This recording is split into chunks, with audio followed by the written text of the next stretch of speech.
All right, good morning. I'm Jesse Sowell. I'm a doctoral candidate at MIT. I study internet governance, but instead of typical top-down internet governance that we all hear about, I look at bottom-up. So contrasting with Andy's talk, just for another pun, this is another talk about state in the middle.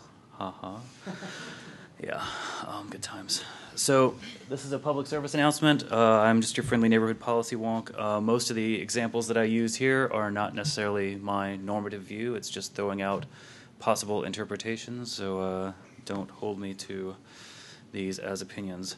So as Keith pointed out, the last episode I was here, we talked about the ITRs that were being renegotiated. The current issue is, or one of the big issues that was under consideration is the internet is cutting into international telecom revenue streams, and states would like to reclaim those. A lot of the proposals that were put in place had a lot to do, for this audience, had a lot to do with route origin and identification and regulation of peering arrangements. Those things were on the table at the time, and a variant of both of these are now in the new ITRs. They are applied to telecommunication services as defined in the ITRs, but we'll get to a couple of points that describe how those are potentially scoped in a way that could be expanded to capture internet operators. So what was the discussion? I'm going to go through a key events roadmap. Some of the discussion, what the start of the week looked like, group style, ITU group style, working group style negotiations, the various proposals that came out, and essentially the high notes of what happened there and where things went awry. I'd like to highlight that I was not a delegate. I was not there. These are things that I've ascertained from reading what has gone on and reading some of the transcripts and talking to a few of the delegates. If you ask me what the delegates told me, I probably won't tell you. The chronology is drawn from Durado's blog. He wrote a very nice piece that did a day-by-day chronology of some of the high points, and I've drawn from that liberally. But the interpretations are my own, so I do not mean to attribute any of those interpretations to him. So the ITU perspective, what did they start out with? What was their argument? So their argument was that, and this is what we discussed last time, is we need updated ITRs because without them we risk the collapse of the ICT networks that underpin all technology in technologies, including the internet. So it's still collapsing around us, so be careful out there. Thinking of regulatory failures, Toure mapped the perceived lack of regulation to the recent collapse in regulatory failures in finance and banking.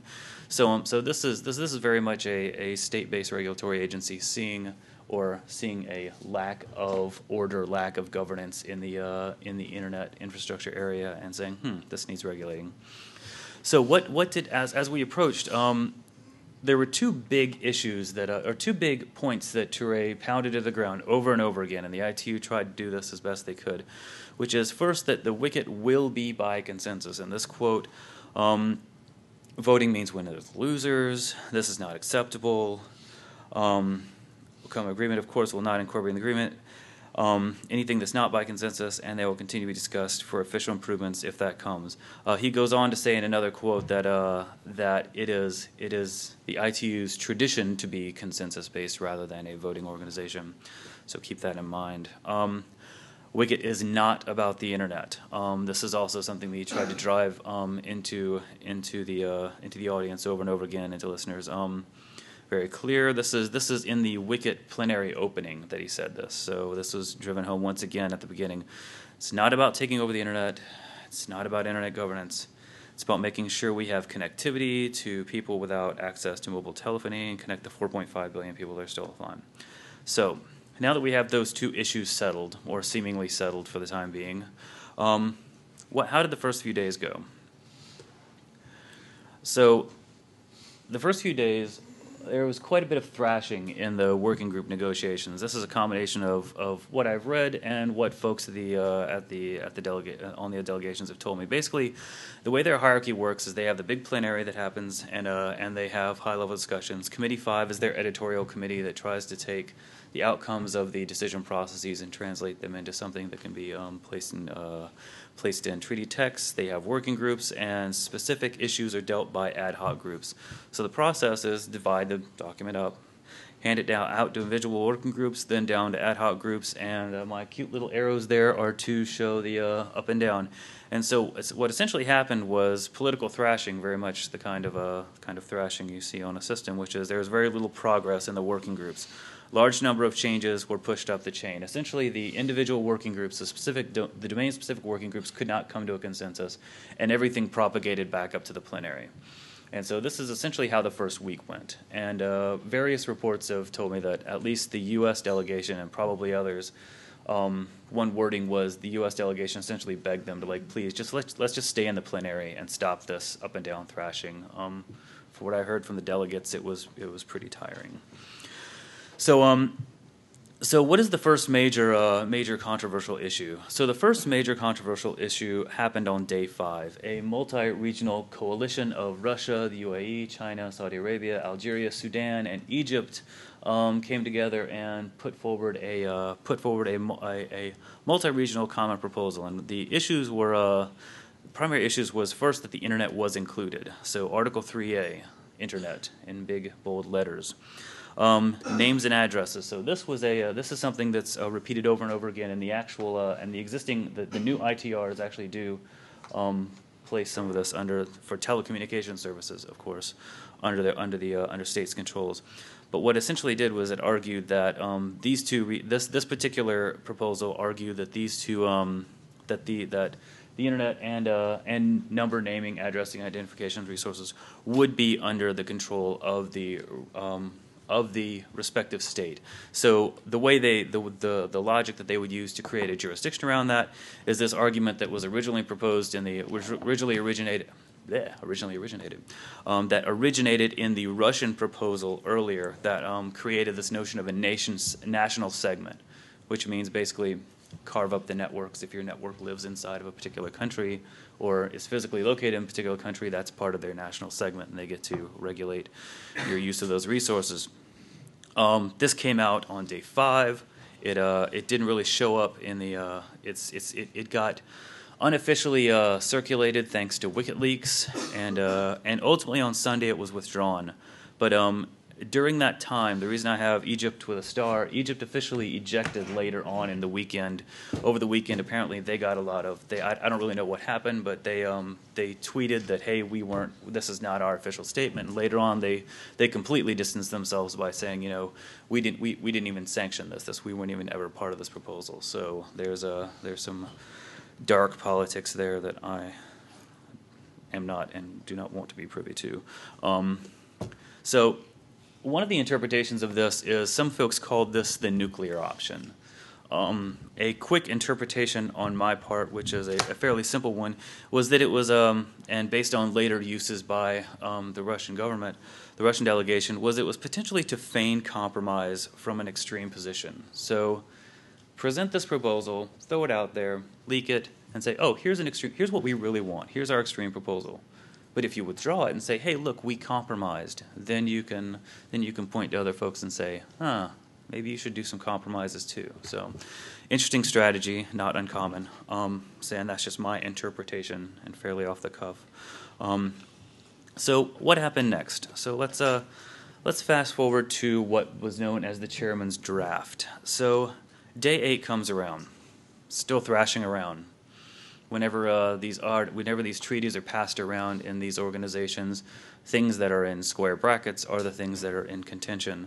So too many things in square brackets.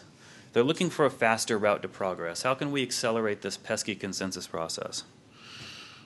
So what happened is the chairman, in an effort to make something of this conference rather than have it just completely terminate on day 12 with a document with a bunch of square brackets in it, a select set of regional representatives were taken to a closed-door meeting. So essentially, no more working groups.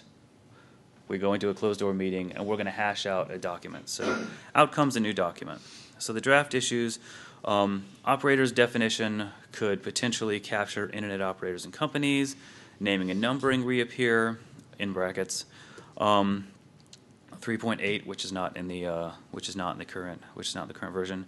An internet and a new internet resolution fostering engagement, internet governance by the ITU. This last point, so that little point 3.8, if they so select, be able to manage naming, numbering, address, and education sources used within their territories for international telecommunications. So that so there's been quite a lot of debate over whether that actually captures internet or not. But that got removed. The other part which did remain is Resolution 3, resolves to invite member states to elaborate on their respective positions, technical development, public policy issues, and the big important part, which is okay over there? Sorry. Okay. I'm not very quiet. So the big important part, to steal my thunder, within the mandate of ITU at various ITU forums. So this seems pretty like it's a resolution. It's not binding. There's no binding aspect to it in the treaty.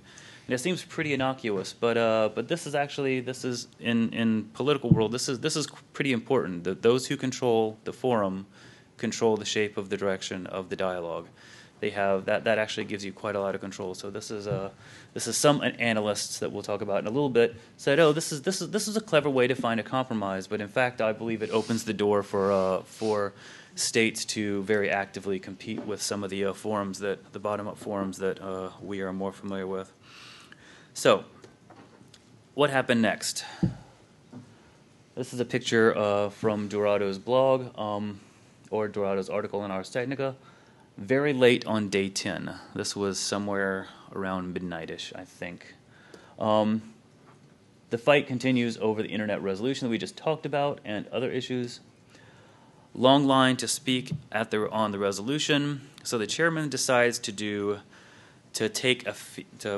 sounds weird, to get a feel of the room and asked who supports the resolution. So essentially and I'm not going to say this is a vote because it's still fairly contentious, but a very vote-like process. He basically said, so if you want to see, rather than, there's a whole long line of people here that want to talk about this resolution, but we need to rush along, it's late, we all want to go to bed.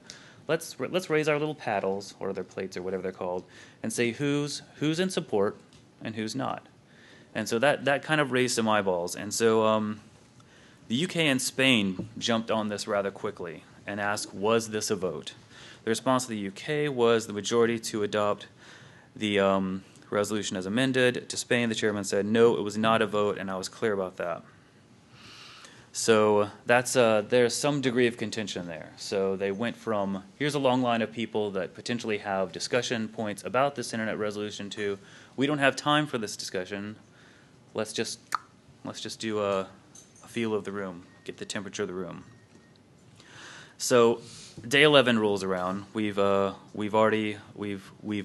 quite a bit of controversy about that. A number of folks say, we think that was a vote. We think they've now gone back on two of their promises. If that internet resolution is in fact in there, then the internet is in at least a non-binding part of the treaty, and we've also done something somewhat like a vote. Day 11 rolls around. African group steps up and introduces language on human rights.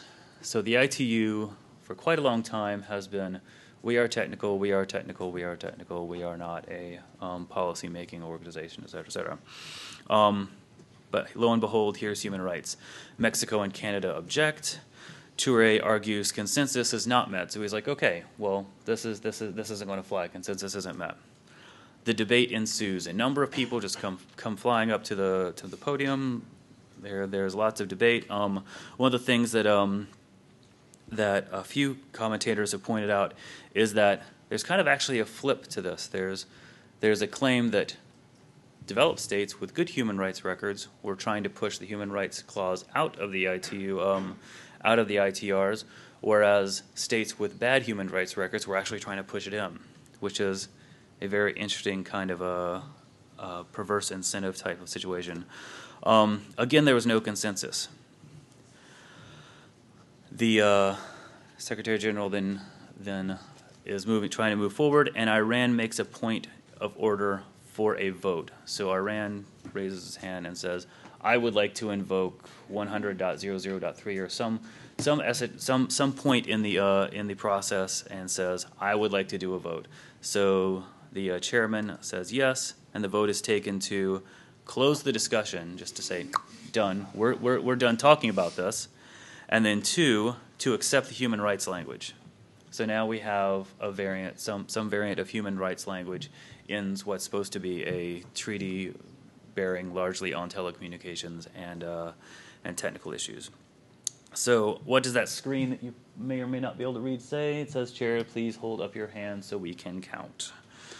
So after all this fun, what were the outcomes? What is the result in terms of who voted for what and who signed onto the treaty? The final vote looks like this. This is an adaptation of the table that's on the ITU's webpage. I changed it to be consonant with the colors that I used in other graphs. So Merry Christmas. The red folks signed, the green declined. A better view of this is a it was also a pain to parse. These are the folks. This is a little bit better representation. Surprise, surprise. U.S. and Canada over there, nice and green. Green means go. They declined to sign. Europe declined to sign as well. As soon as the human rights stuff came out, pretty much the EU said no, and then everyone in the EU, anyone who was in the EU, was not allowed to sign.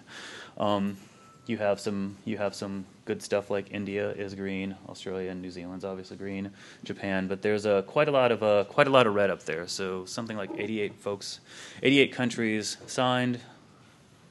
Oh, my brain's not working. 55, I think, did not sign, and the gray states are ones that were either it's unclear or they were ineligible to sign for payment reasons for dues.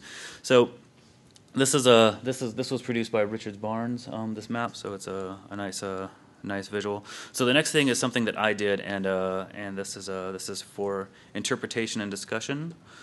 So if you take the list of the three different types of folks, those who signed, those who declined, and those who were ineligible, and you mash these up with the World Bank has this nice data set called the World Governance Indicators, and they break it out into 6 different categories of governance indicators. So if you then, same colors apply, look at where the different groups fall in terms of governance indicators, things like voice and accountability. How much voice does your populace have? How much accountability does your governance regime feel? Political stability, government effectiveness, all these.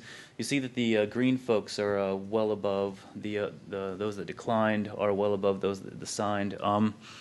There's a couple of pessimistic and optimistic views of this. The more optimistic view is that the folks that are in the less developed regimes that seem to be faring more poorly on governance are those who would best benefit from better internet access, and thus it's probably unfortunate that they're either seeking the ITU's help in getting this, or it's unfortunate that they are going to continue under the ITU style deployment of the internet and the kind of telecommunications-based model that they are promulgating for the internet, or that I should say more precisely, that their state constituents support for promulgation of the internet. The more negative, the very pessimistic view is that, surprise, surprise, regimes that have poor governance are in support of a treaty that gives them greater powers to control things like speech and dissemination of information online. So those are two gross ends of the interpretation spectrum. So that's food for thought if we want to come back to that and discuss that. So what are some of the analyses that came out of this? Immediately, the ITU supporters, there's a lot of anecdotal evidence will support in developed states. A lot of folks, the developed versus undeveloping should be corroborated, correlation of states and institutions. So Kleinwachter gave an interesting discussion. He claimed that there's a potential Trojan horse in the justifications for Resolution 3, namely that the justification used reached back to a paragraph in one of the former non-binding agreements that was along the lines of empowering states over some of the other language in later treaties that basically placed states, civil society, and private sector on more equal footing. So you could interpret that as somewhat conspiratorial. Maybe just the folks who wrote it were being a little lazy and writing it too quickly and just grabbed the first thing that looked like it would fit rather than the one that fit the best. Our friend Professor Mueller in a blog post said it was signable and that the vagaries in Resolution 3 were okay. They were a clever compromise. I disagree with this for reasons that I will elaborate under the Jesse section. As I started out with, a lot of this is about agenda and forum setting. I can't say it enough that this is about selecting the forum, selecting the place where you will go to make decisions about how telecommunication services and potentially the internet are run. A lot of the issues that were at play, especially the definition of what official authorized operators are, whether that captures only traditional telecom operators versus it could potentially be interpreted as capturing folks like Google, folks like Facebook, ISPs, et cetera. That's a scoping issue. That's a potential vector for them to say, we regulate these operators, and if you're one of these operators, then we regulate you, and by proxy, you regulate the services you provide, namely internet. The major scope violation that some people interpret as giving the U.S. Very, very solid ground for pushing the eject button and helped push others over the edge to eject as well, is the including human rights. While human rights are very, very important issues to deal with, when you include human rights into an ITU treaty, that now means that you have many state representatives that deal with human rights are like, why is the ITU dealing with human rights? This is clearly out of their scope. It would potentially give them the ability to make adjudications about human rights issues that occur online, and that creates a conflict between that agency and other agencies that are better suited for it. So what they did was that including that actually put them in a position of contention with other state-based agencies. So that's considered actually one of either Africa or whoever put Africa up to the African group up to doing that. That was a very compromising position. And in my humble opinion, as I've said it over and over again, it's legitimacy, legitimacy, legitimacy. The name of the game is controlling the dialogue and controlling the forum. So at the end of the day, there's no mention of internet in the binding sections of the treaty. Resolution 3 is on engaging in internet governance. That's an attempt at those who are interested, come participate in our forums on internet governance. Definitions of operators are vague. Sections 2.6 and 3.3 talk about the telecommunications versions of controlling routes under the notion of relations, direct relations between the origin and the destination, and indirect relations, essentially ensuring that we can trace exactly how a particular flow moved through the telecommunications network. Unsolicited bulk electronic messages and and security and robustness of networks. Both of those were interpreted as means to control content. In order to select what is unsolicited and what's not, you have to say something about the content. And the right of users to access international network, which is the human rights issue. So outcomes, the first volley. The bad is the lots of developing states went along, so that could potentially mean fragmented market. These folks basing their future information society and internet models based on older telecommunications models, potential for a fragmented internet, and talk of a digital Cold War, which a lot of people point out that the states that we saw in that earlier map are painfully aligned with the Cold War alignments, namely China, Russia, and others, and the U.S. and Western Europe. So there are good things that came out of this.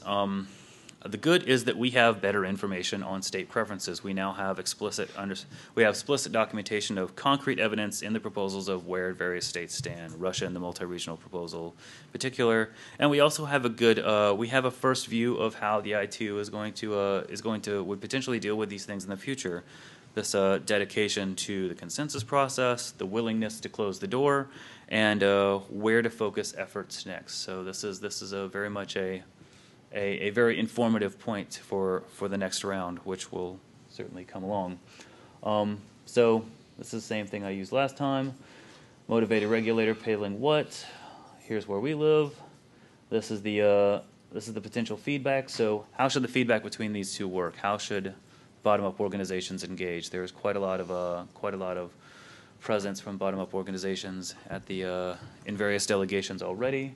And legitimacy issues, competition for the role of forum of choice will continue. So that's all for me. Thank you, and I'm happy to take questions.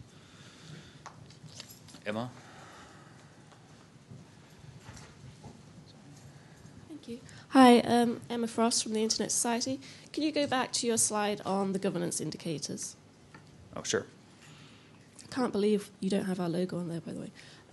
On what? On that? On your last slide. What are the black lines in the middle of the coloured blocks? Yeah, those are median. That's the median. The median in that set of values. And what do you think the relevance of the ineligible groups are? The relevance of the ineligible groups, I think, so from what I saw on the Richard's map claims 8 individuals were ineligible, and the list that I had has something like some 40 or 50. So those are ineligible are, I would think those are small states and very small states and folks that, well, we can go back to the map. Whoops, going the wrong direction. So a lot of these are these guys. So some folks that just, I would argue those guys are, I didn't look deep, I didn't go walk through every state that was ineligible, but those, just looking at the African states, those look like they're potentially states that are probably members of the ITU, and one explanation is they just haven't paid their dues. They're just not, they just can't. Yeah, because if you go back to your indicator slide, I just thought it was interesting that like those first two, like political stability, the ineligible ones are in the middle, but yeah, the ineligible ones live in the middle. So there's also, so focusing on those, those guys may be up for grabs. They may be folks that could be transitioned to the to the green. So that's one potential interpretation. Any other questions?